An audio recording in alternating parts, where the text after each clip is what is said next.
Que as práticas de mindfulness trazem benefícios para a nossa saúde, isso não é novidade para ninguém. Porém, o que muito se quer saber na ciência são os possíveis mecanismos que atuam por trás das práticas de mindfulness que podem proporcionar todos esses benefícios relatados aí na nossa literatura. Então, para o vídeo de hoje, eu preparei um material bem especial para a gente conversar sobre os possíveis mecanismos que atuam ou que podem estar atuando para que a gente possa se beneficiar dessa prática tão rica em diversas possibilidades. E você já sabe o que fazer. Prepara aquele chazinho ou aquele cafezinho gostoso, puxa um banquinho aí que a gente vai bater um papo com muita ciência. Vamos lá? Seja muito bem-vindo a mais um vídeo desse canal. Se você caiu de paraquedas por aqui, muito prazer, seja muito bem-vindo. Eu sou o Bruno Razeira, mestre em Psicologia Clínica, instrutor de Mindfulness e também pesquisador nessa área. Se você não faz ideia do que eu tô falando, se você não sabe o que é Mindfulness, eu vou deixar linkado em algum lugar desse vídeo, que eu não sei muito bem onde que aparece, o vídeo em que eu explico um pouco mais o que é Mindfulness. Então, de repente, assiste aquele vídeo primeiro e depois vem pra cá. É importante a gente ressaltar aqui que os dados que eu vou trazer são oriundos de intervenções baseadas em Mindfulness, o que é diferente da gente simplesmente pegar um aplicativo de meditação, sentar e meditar. Por quê? Porque essas intervenções, elas seguem protocolos específicos, protocolos que foram validados, que têm sessões estruturadas, onde cada sessão é abordado junto com as práticas também conteúdos psicoeducativos que vão orientar os participantes a cada uma das etapas a desenvolverem melhor essas habilidades de Mindfulness. Essas intervenções, na sua grande maioria das vezes, é feita em grupo com uma duração em média de 4, 6 ou geralmente 8 semanas. E claro, tudo feito com um profissional bem qualificado. Eu resolvi fazer essa diferenciação e explicar, mesmo que por cima, a diferença em a gente participar de uma intervenção baseada em Mindfulness ou quando a gente lê os artigos sobre isso, é justamente fazer essa diferença entre uma intervenção, a diferença de você participar de uma intervenção, daquele praticante que simplesmente faz práticas aleatórias ou que colocou no YouTube ou em algum aplicativo de meditação. Porque se a pessoa muitas vezes não entende direito o que está acontecendo e só está seguindo as instruções da prática, pode ser que essa pessoa sim receba ou experiencia alguns benefícios, mas na verdade existe uma lógica de etapas que a pessoa precisa mais ou menos entender e principalmente trazer essas atitudes que a gente vai conversar aqui hoje de forma um pouco mais detalhada para poder incorporar na sua prática, para que de fato faça mais sentido aquilo que ela esteja fazendo. De acordo com os pesquisadores desse artigo que eu vou deixar aqui na tela, existem 3 componentes ou 3 axiomas, que eles chamaram dessa forma, que podem estar envolvidos nas mudanças positivas relatadas entre os participantes que fizeram uma intervenção baseada em Mindfulness. Os componentes desse axioma são intenção, atenção e atitude. Se vocês repararem, lá no meu vídeo anterior em que eu falo que é Mindfulness, eu deixei essas palavras destacadas e não foi por acaso. Para a gente entender isso um pouco melhor, é preciso que a gente se aprofunde dentro desses axiomas. O primeiro axioma é o da intenção. Eu gosto particularmente de imaginar esse axioma como se ele fosse um trilho de trem, ou seja, ele é o nosso guia. É um caminho onde eu sempre posso retornar e relembrar o porquê eu estou praticando o que estou praticando. E o estabelecimento dessa intenção, ela é pessoal e ela pode modificar conforme a gente avança na nossa prática. O estabelecimento dessa intenção, desse trilho do nosso trem, ele é muito importante porque se eu não estabeleço esse caminho, é mais difícil eu perceber quando eu me desviei dele, ou seja, quando eu saí da minha intenção.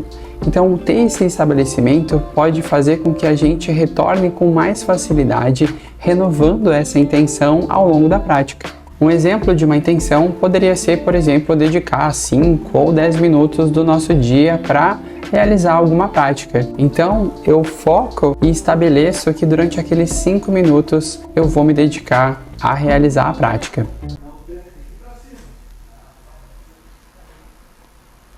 Meus vizinhos conversando, sonhos. Ai, meu Deus. Não, e o pior é que hoje ainda tá assim, ó. Tá um dia todo errado, tá chovendo. Eu não sei se a iluminação ficar variando durante o vídeo, eu peço que vocês relevem, porque como eu tô gravando de frente para minha janela, pode ser que eventualmente escureça um pouco ou clareie, mas essas variações infelizmente eu não posso controlar. Já aí mais um exemplo pra gente poder praticar, né, gente? Que não dá pra gente controlar o tempo, então eu vou pedir para que vocês relevem. Bom, o segundo axioma é o axioma da atenção. Para esse axioma, eu gosto de imaginar ele como se fosse uma âncora. Existem várias âncoras em que a gente pode ancorar a nossa atenção, como por exemplo, a respiração, ou as sensações corporais, os pensamentos, ou de repente uma âncora um pouco mais ampla, como uma percepção de tudo que está acontecendo.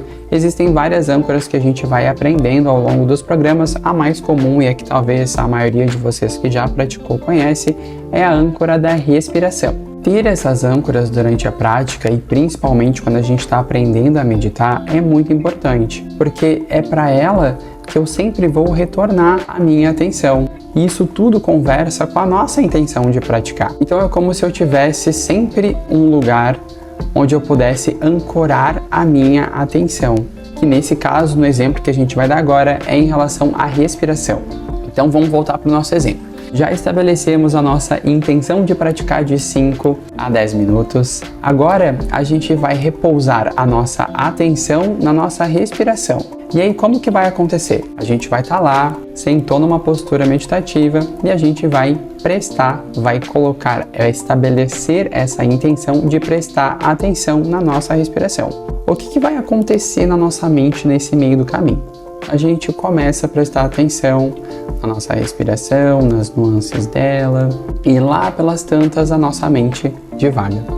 Lá pelas tantas a nossa mente já começa a planejar, a pensar no passado, o barulho do cachorro latindo, e a nossa mente vai. E aí nesse momento a gente retoma a nossa atenção, a nossa âncora. Em vez de deixar a nossa mente ir, a gente ancora ela novamente na nossa respiração. E a gente vai fazer esse movimento quantas vezes forem necessárias, porque durante a nossa prática, a nossa mente ela vai ir para muitos lugares, mas a gente vai treinando esse direcionamento de novo e de novo da nossa atenção para o nosso foco de atenção da nossa prática, que é a respiração nesse nosso exemplo. Então até agora a gente conversou sobre a intenção e a atenção. Tá faltando a gente falar sobre o terceiro axioma, que é o da atitude. Esse terceiro axioma, esse axioma da atitude, ele é referenciado pelos autores como uma das bases, como uma das partes principais das práticas de mindfulness. Então presta atenção. Eu já vou fazer um pause aqui para você considerar se inscrever nesse canal para me ajudar a bater a meta de 1000 inscritos. E eu já quero de antemão agradecer a todo mundo que já se inscreveu nesse canal, deixou o seu like, tem feito comentários tão lindos que tem me dado muito gás de poder continuar tocando esse sonho de poder levar esse conhecimento para mais pessoas. Então me ajuda aí com os algoritmos, que eu ainda tô entendendo como é que funciona, mas se inscreve pra gente bater essa meta de 1000 inscritos, deixa o like ou até de repente compartilha, mas se você já fizer isso, já curtir e se inscrever, já vai me ajudar demais. Então muito obrigado a cada um de vocês que já está aqui. Vamos voltar. Que atitudes são essas? Atitudes de curiosidade, de abertura, de gentileza. Ai, Bruno, mas eu não entendo muito bem quando tu fala curiosidade, abertura, gentileza, o que é isso? A curiosidade a gente pode pensar como se a gente trouxesse a mesma curiosidade de uma criança que observa as coisas pela primeira vez. Vocês já viram uma criança vendo algo pela primeira vez? Ela pega aquilo na mão como se fosse uma coisa de outro planeta. Então essa curiosidade vem muito disso, da gente observar a nossa âncora atencional com essa mesma curiosidade, explorando essas diversas nuances disso que a gente está se propondo a praticar. Já na abertura, se abrir para a experiência, a gente tentar fazer esse exercício de sair um pouco dessas avaliações mentais que a gente está toda hora fazendo, bom, ruim, agradável, desagradável, a gente está toda hora avaliando, pesando. Então, simplesmente se abrir para a experiência, deixar a experiência ser como ela é e não tentar modificar essa experiência ou querer que ela seja de outra forma. Em relação a essa gentileza, a gente pode pensar a trazer um pouco de não julgamento em relação ao que a gente possa estar experienciando.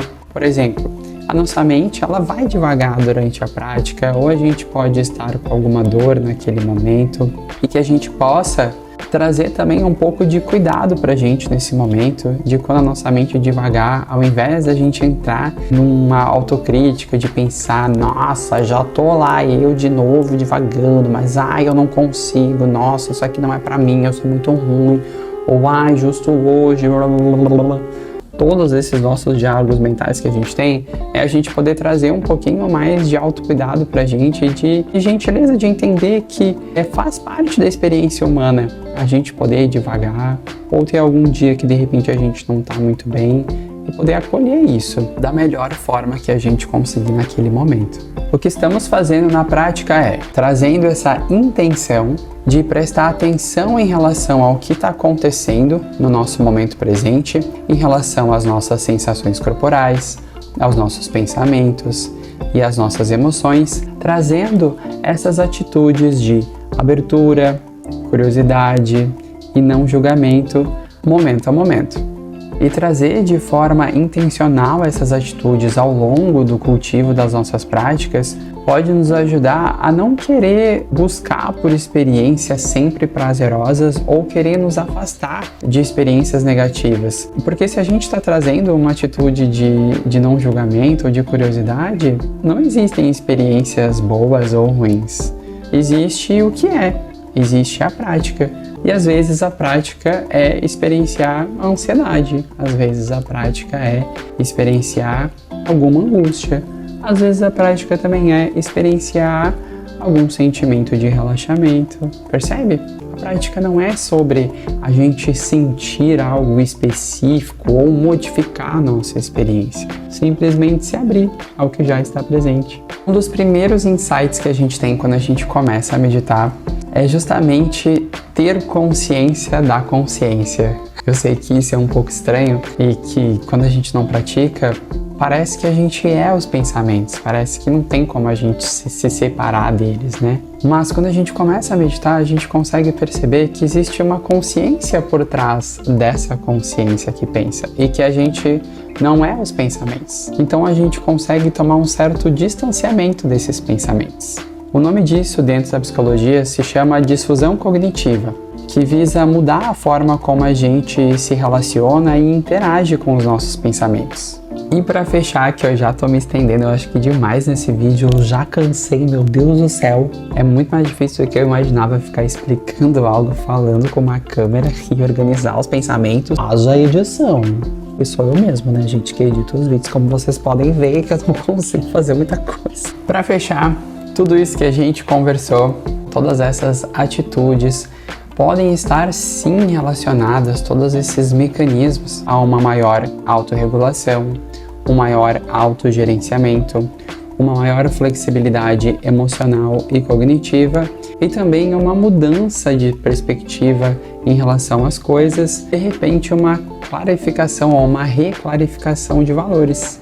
Era isso que eu tinha para contar para vocês, meus queridos e queridas e querides. Se você chegou até aqui, muito obrigado por me assistir até o final. E vou deixar também aqui as minhas redes para você me seguir. Qualquer coisa, pode me enviar um direct ou deixar aqui também nos comentários que parte mais chamou a sua atenção nesse vídeo, que eu vou adorar ler. Era isso, meu povo e minha pova. Um big beijão e até a semana que vem com mais um vídeo. Tchau!